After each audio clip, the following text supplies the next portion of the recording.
do one more, James. No, I'll see. That's my last note. Let's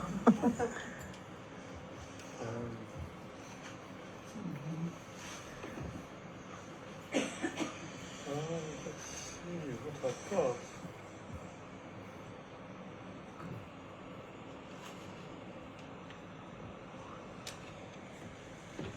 Okay. I'll read 4 or 5 poems and call it a day, call it a night, call it an evening. But, okay, this is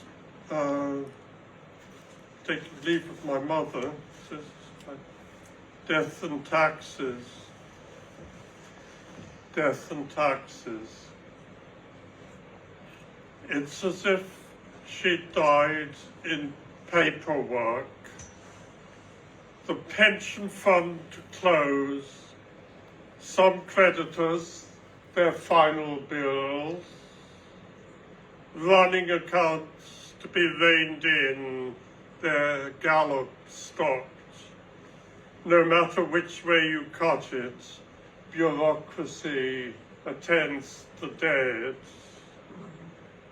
I read somewhere how they do it in the Deccan in India, the old stumbling off into the stony hills, taking their last rest under the beating sun, letting the wild beasts sort their bones. Not our tradition. It wouldn't be allowed.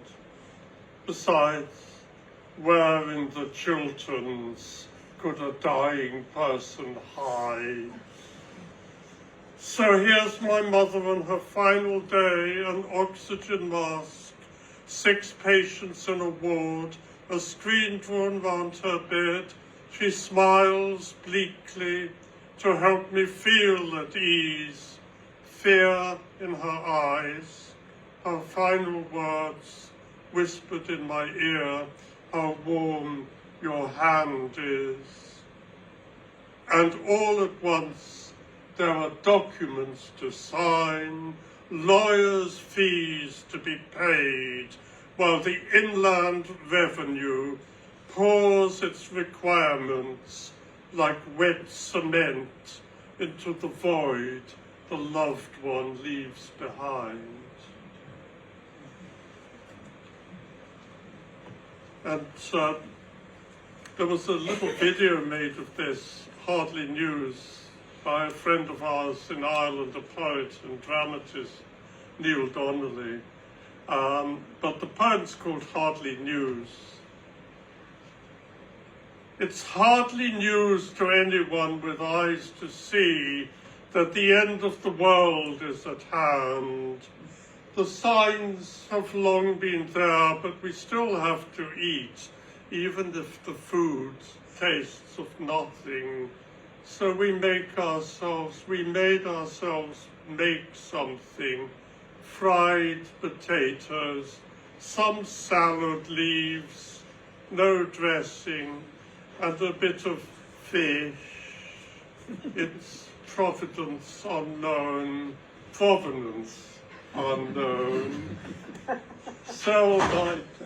Sell by date yesterday. The supermarket was clearing its stock, uncertain there'd be any fresh deliveries, not what you'd call appetizing, so we gobbled it down in a hurry, anxious not to be caught out by the end of the world with our mouths full. And this is a bit of nostalgia, if I can find it. Waylaid by Nostalgia, in fact, that's the title. Waylaid by Nostalgia, on holiday in Rome, waylaid by nostalgia. I said, let's go to the Writers' Cafe. It's just round the corner, Rosati's. Piazza del Popolo. Alberto Moravia and Elsa Morante used to sit there, glamour couple of the 1950s, and Pier Paolo Pasolini swung by. Once I saw Tennessee Williams with a young flame screech to a halt before the tables in his Maserati, fresh from the festival in Spoleto, his gaze raking the cafe terrace, white suit blazing in the 6 o'clock sun. Today, 40 years later, the cafe has a clean, scrubbed look, plenty of gleaming chrome, cloths draped over their folded arms. The waiters stand at the entrance, making sure that the customers get a good weight for their money. The latter rather thin on the ground, just a few of the not-so-young looking a little lost, and a handful of backpackers, heads in their guidebooks that tell them something about where they are sitting, nowhere a writer in evidence, although I say, what does a writer look like anyway? Would you know one if you saw one? Okay, and I'll just finish if I can find it. I'll finish, always finish with Dead Poets Quarter. Dead Poets Quarter. After he died, they named a street after him. A brief ceremony. His ex-wife did the right thing and put in an appearance, as did a handful of friends, drunk and unhappy, and some neighborhood kids, their game interrupted, and their dog, a forlorn little mutt. A couple of former mistresses hovered on the edge of the gathering, keeping a weather eye on each other, and like them, the weather was wintry, so proceedings were held to a minimum, with a few words from the chairperson of the local arts department. He did so much for poetry, he made it accessible to ordinary people, which was more than could be said of the street. One of a series of gaps between houses in a new development at the end of a bus route where the grey blocks march in the middle distance, given names to guide the visitor through the grid plan maze.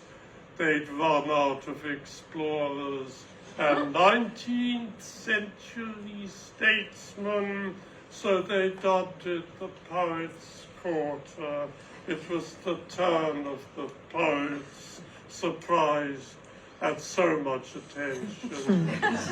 They turned in their graves. One of them was even overheard muttering, "It's almost worth being dead for."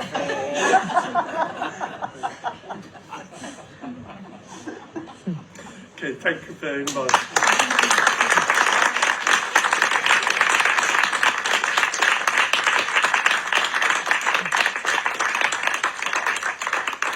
Applause for Tim too for organising.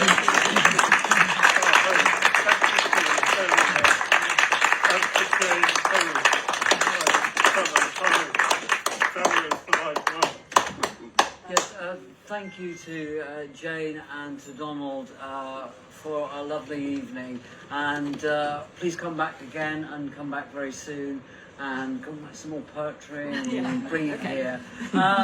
Lovely to see everybody. We do have events every now and again. I try to do as many as possible, and if you've got poets that you know that you want, that would like to come here, come and see me. I'm always here. Really, I'm always here. I started at 8 o'clock this morning. Listen, thank you for coming along. It's always lovely. Do support your bookshops. It doesn't have to be this one. Support your local bookstores. I know it's so much easier to just go online and order stuff, but your children won't have this if we don't bring them to it and support it. Sorry for the soapbox, but that's really what I feel passionate about. Thank you for Donald and Jane.